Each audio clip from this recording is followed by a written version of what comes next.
NATO expansion was the number one thing that Russia talked about when invading Ukraine. And now, because of the Russian invasion of Ukraine, to stop the expansion of NATO, in their words, NATO has now expanded. This is a pretty gigantic story. So, as many of you probably know by now, Finland is officially the 31st NATO member state. It's 31st, right? Yeah, it is 31st. They are the 31st NATO member state. They have gone through the NATO ascension process. They are now officially a NATO state as of yesterday.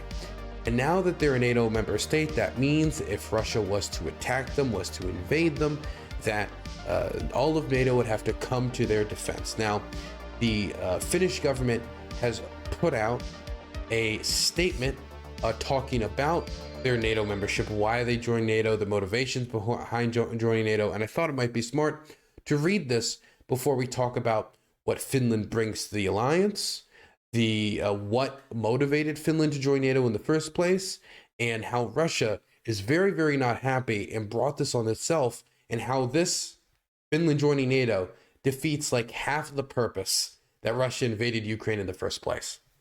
It was a very counterproductive invasion. So here's a statement by the President of the Republic of Finland. Finland has today become a member of the defensive alliance, NATO. The era of military non-alignment in our history has come to an end. A new era begins. So for those of you who do not know, Finland was invaded by the Soviet Union, and as part of the deal that was made, the deal that was struck between FDR and Churchill and Stalin, and between the West and the East, quote unquote. I don't like using the terminology, but it's easiest to explain it. One of the deals was for two countries to kind of like have this weird neutral status. It was Austria and Finland. That Finland would be a neutral country and act as a buffer in a way between the West and the East, quote unquote.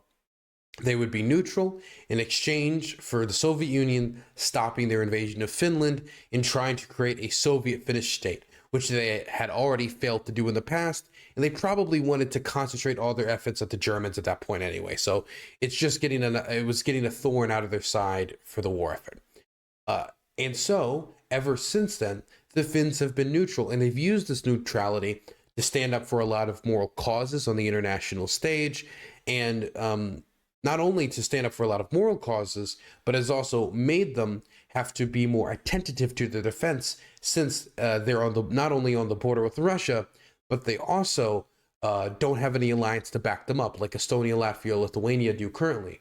This is part of the reason why Finland has the largest artillery reserves in Europe, one of the largest, not the largest, but one of the largest artillery reserves in Europe, and also a pretty massive standing army of 280,000 troops and a ton more reserves they can pull upon, even though they're a country of not even 6 million people. And this is because they have had to take their own defense very seriously as a non-aligned state. That's why their military is a lot more substantial than, say, Norway's, which is of a similar population size and is right next door. Each country maximizes its own security. So does Finland. At the same time, NATO membership strengthens our international position and room for maneuver. As a partner, we have long actively participated in NATO activities. In the future, Finland will make a contribution to NATO's collective deterrence and defense. Membership of the alliance provides security for Finland. Finland, on the other hand, provides security for the alliance. Now again, some people take this as like, they're only a nation of 6 million people. Again, they have a very large army for their size, and they have very large reserves. They're one of the few countries that still have conscription, where military-age males between the age of 18 and 60 have to go out and receive some level of training. And a lot of women can also voluntarily sign up for conscription. And the dialogue in Finland is not, oh, should we get rid of the draft? The dialogue in Finland is, oh, should we make the draft more gender equal? Should we make it so women are automatically signed up for the draft as well? That's the type of dialogue around the draft in Finland. It's still very, very popular in Finland. It doesn't seem like it's going anywhere anytime soon.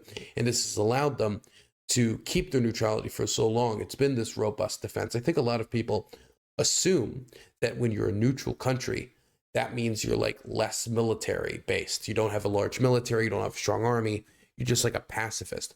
But actually, a lot of the non-aligned states and the neutral states had to have the largest militaries because they didn't have the backing of allies and would have to defend themselves on their own, especially when you look at a country like Finland, which is only a population of around 6 million people, but has a very large nation state and has to guard a lot of land that is not extremely dense in population. And so in order to do that, you're going to need a significantly sized military. Russia has the same problem. Membership of the alliance provides security for Finland. Finland, on the other hand, provides security for the alliance. Finland, committed to the security of all of NATO, we will be a reliable ally that strengthens regional stability. Finland's membership is not targeted against anyone, nor does it change the foundations or objectives of Finland's foreign policy and security policy. Finland is a stable and predictable Nordic country that seeks peaceful resolutions of disputes. The principles and values that are important to Finland will continue to guide our foreign policy also in the future. As a NATO member, Finland will need readiness for change and adaptability. Now, I will say, when it comes to, like, there's certain standards that nations need to meet before they can join into NATO. Just something to get across the fact that Finland seems to be a standout case when it comes to its population size and the strength of its military. Basically, immediately once the application process started, Finland had met basically every single requirement due to the fact that they've already invested a decent amount into their military. As a NATO member, Finland will need readiness for change and adaptability. While membership does not change everything, being an ally requires us to adopt new ways of thinking and some changes in legislation as well. A lot has already been done. For years, we have been committed to developing our NATO compatibility. There is still considerable work ahead to integrate Finland's defense as part of NATO's common defense. The defense forces are also facing new demands and challenges to which we must respond. At the same time, it is clear that Finland's most significant contribution to NATO's collective deterrence and defense is built on the security and defense of our own territory. In this respect, the Finnish concept of comprehensive security retains its value. But we no longer do this work alone. Finland applied to join NATO together with Sweden. Finland's membership is not complete without that of Sweden. The persistent efforts of a rapid Swedish membership continue. For those of you who don't know, Sweden has not gone through with the membership process that Finland has as well. It's been stopped by two countries, Hungary and Turkey. Turkey seems to be holding out, probably in large part due to wanting more concessions to the Kurdish issue, quote unquote. The fact that Sweden doesn't treat the Kurds like crap. Turkey will say it's because they're harboring PKK terrorists. A lot of times it's just political dissidents that Erdogan's trying to get his hands around the throat of. And so the strat right now seems to be waiting until after Turkish elections, seeing if the opposition government wins, it might be easy to get through, or if after the election, maybe there'll be some more wiggle room or the position moves some bit. So right now, the path for Sweden getting into NATO is unclear until the Turkish elections are over. Anyway, let's move past this statement because I want to actually look at the ceremony of it. Because as much as, you know, the details and facts, which we're going to get into more of it in a second, are important, this is a pretty historic moment. And so I do just want to kind of just take a moment to see the moment when Finland became a part of NATO, when the flag was risen and they joined all the other flags of the member states of the North Atlantic Treaty Organization.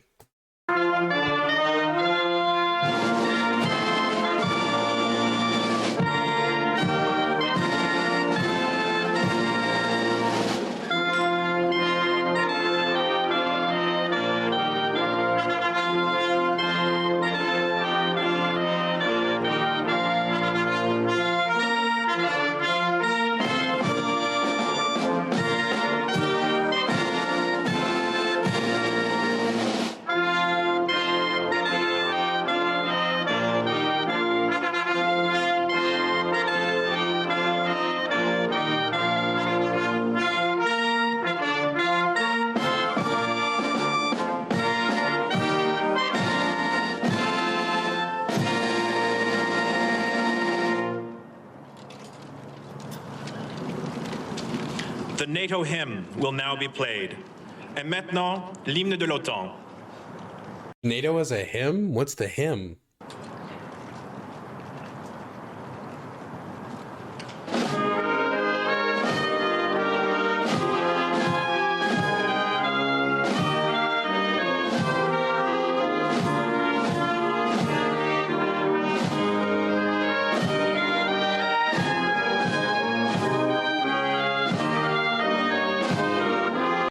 Not a banger, gonna be for real. Anyway, moving on from that, the Russians are not too happy about this. Let's talk about the Russian reaction to this and then why the Russians are angry.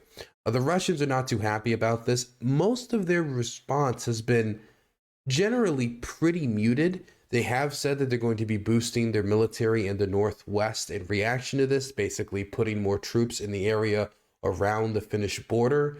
They have beaten their chests saying they're not very happy with this and they will prepare for all possibilities. But besides that, the Russians don't really have a response for this. And I'm not surprised they don't really have a response for this. The Russians have kind of played all their cards while trying to escalate against the West in the war with Ukraine.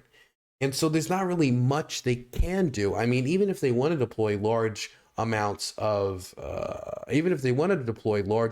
troops on the border with Finland, they're a little busy with the fact that they're fighting a war in Ukraine. And so Finland, due to the fact that the Russians invaded Ukraine, had the maneuverability to join NATO, knowing that a Russian invasion of Finland would just not be possible. I remember a while ago I was debating Infrared, also known as Haas, and he said that if Finland was to try to join NATO, that Russia should invade. And I was thinking about it at the time, and I was like, God damn! I don't think I was debating it. I think he just said that on a separate stream. I was like, God damn!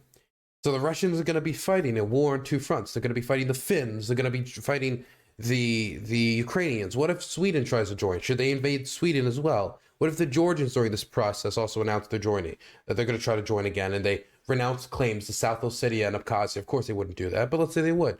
Would they then invade the Georgians as well? Could they just fight every single country in the world that wants to join NATO at the same time? Very silly. Of course they can't. If they can't conquer Ukraine, what makes us think that they're going to conquer Finland, a country with a long history of kicking Russian ass? So they haven't had much of a response.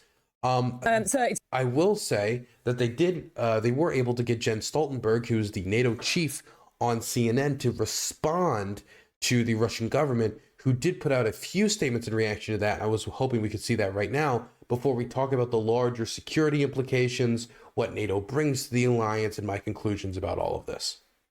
It's good to have you with us. Moscow has accused NATO of threatening Russia's, and I quote, security and national interests by officially welcoming Finland into the fold. The Kremlin spokesperson said the move will force Moscow to, and again I quote here, take countermeasures to ensure our own security, both tactically and strategically. So I'll put tonight's question to you. How do you expect Moscow to respond?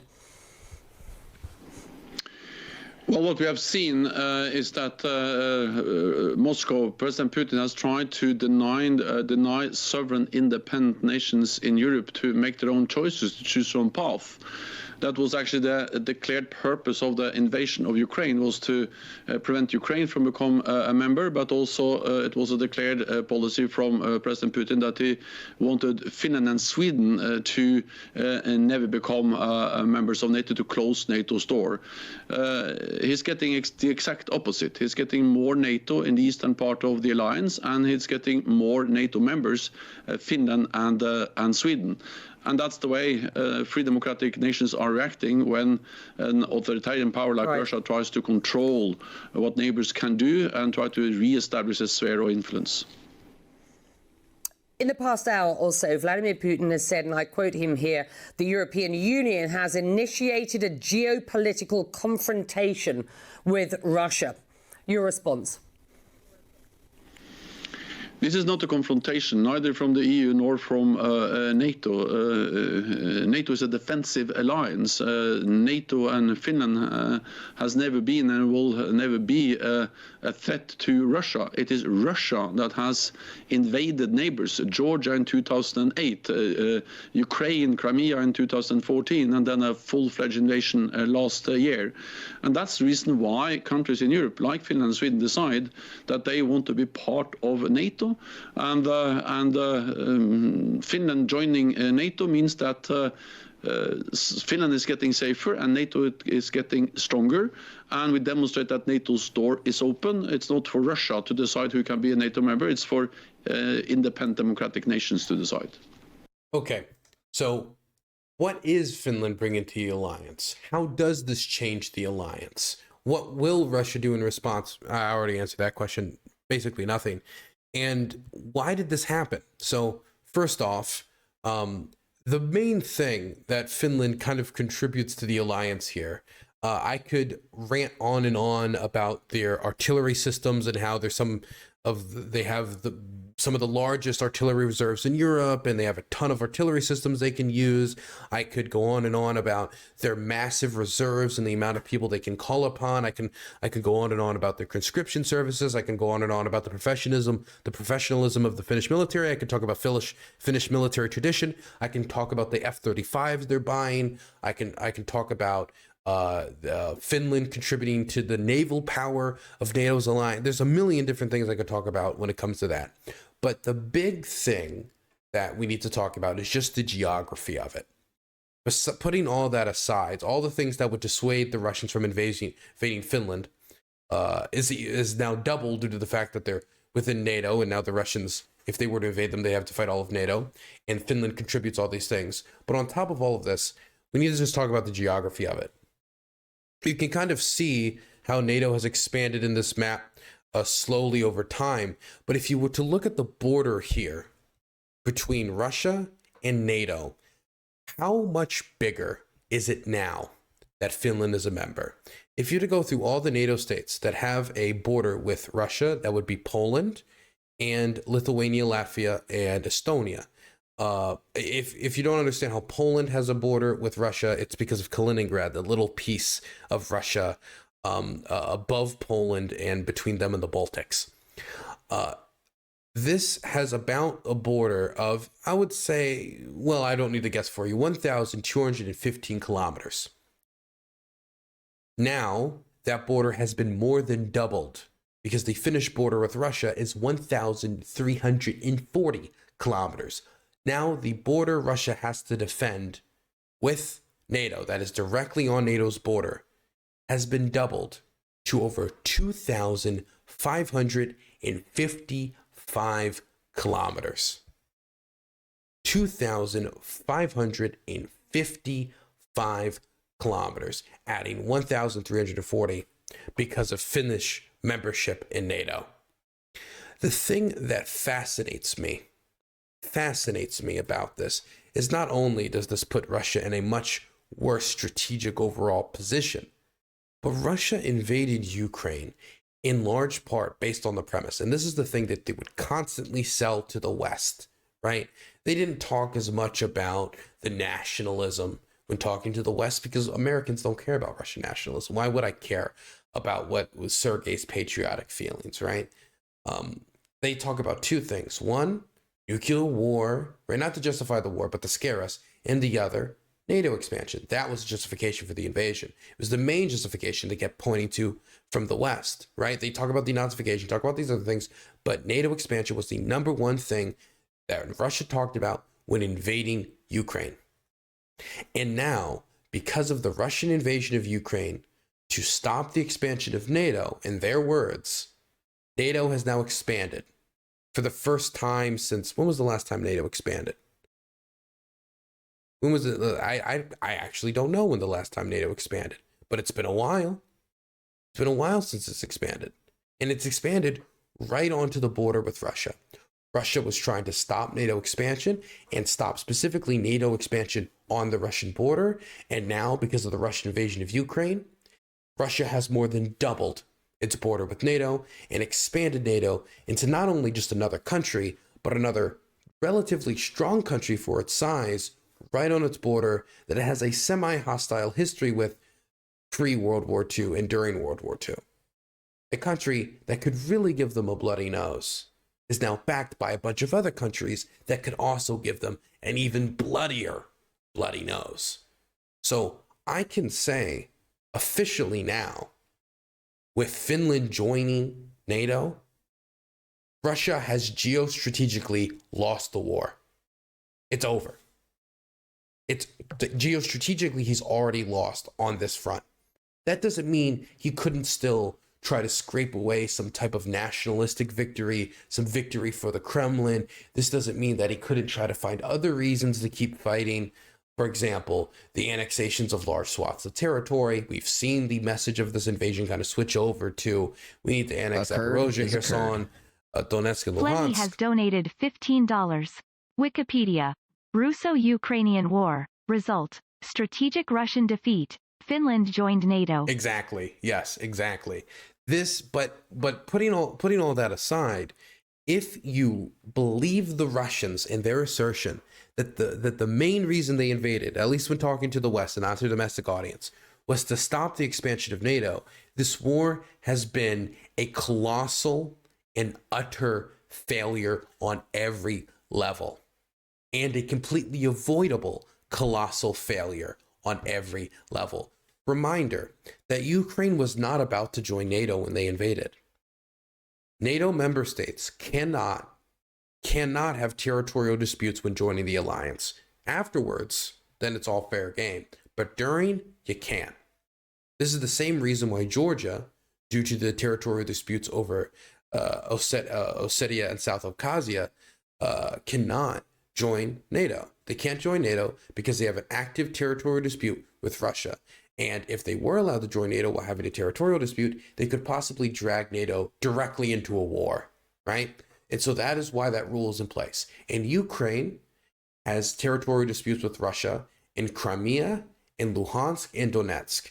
And because of those, and they had those territorial disputes since 2014, they've had them for the last 8 years before the 2022 expanded invasion that started turning up mass graves all across the country. They had that territorial dispute, which stopped them from joining NATO. Not only did they have the territorial dispute that puts a rock in any plans, puts a stick in any plans to join NATO, but on top of that, multiple NATO member states said publicly that they did not want Ukraine to join and they would not ratify Ukraine joining. Germany and France were two of those countries, by the way. We don't even need to get to Turkey. We don't even need to get to Hungary, which would, of course, object. But if Germany and France wouldn't ratify it, then you can have a very difficult time pre-Russian invasion 2022 of convincing all of the NATO member states to bring Ukraine on board. The United States might have been in favor of it, but NATO is not just the United States, as many people like to portray it. It's many other countries as well. And to join NATO, as many of us have learned painstakingly so through the Finnish accession process, in the fact that Sweden is still being held up by the Turks and the Hungarians, is that you need to get the approval of everyone. So that was another thing stopping Ukraine from joining. So when it comes to NATO expansion, Russia never had to invade Ukraine in 2022 to stop that. They had already stopped them from joining in 2014 when they invaded and annexed Crimea, and through them fighting through their proxy rebels in the Donbass. But Putin got greedy. From what I have read, what we actually read earlier in today's stream, he has isolated himself from others. He's apparently very afraid of COVID. He surrounded himself by advisors and yes men, and that he brought himself foolishly into this invasion of Ukraine in 2022. And now, because of this war, which he said was to stop the expansion of NATO, NATO is larger and more powerful than it has ever been in the history of its alliance, with more unity than ever. You know, in a lot of circles before the Russian invasion of Ukraine, I would hear this. I would hear something along to this, something close to this. God, what's NATO even for anymore? What's the purpose of NATO? The Cold War is over. We need to dump this old foreign policy. All of those things, I've not heard anybody say something along those lines since the Russian invasion of Ukraine. At least not in person anyway. And the reason why is the Russians have given the NATO, have given the rest of Europe a reason for NATO's existence. And that is to stop not only war in Europe and to not return to the bloodiest decades that Europe suffered before the existence of NATO and before the existence of the integration between states with things like the European Union. But it was also to stop invasion from countries like Russia coming in to try to bring back the age of imperial conquest, the age before World War I, which is what Russia is trying to bring the world back to, which I have to say, the world before World War I was not a fun world to live in. Russia's war is now officially a geopolitical failure. They might be able to get some tactical victories here. They might be able to get some tactical victories there. Maybe something 50, 100 years from now that I'm not seeing will pop up. But from what I can see now, Russia's reason for entering the war has already been lost. And it's not only been lost like a little bit, has been lost in its almost in its entirety, with the border with NATO more than doubling, man. More than doubling.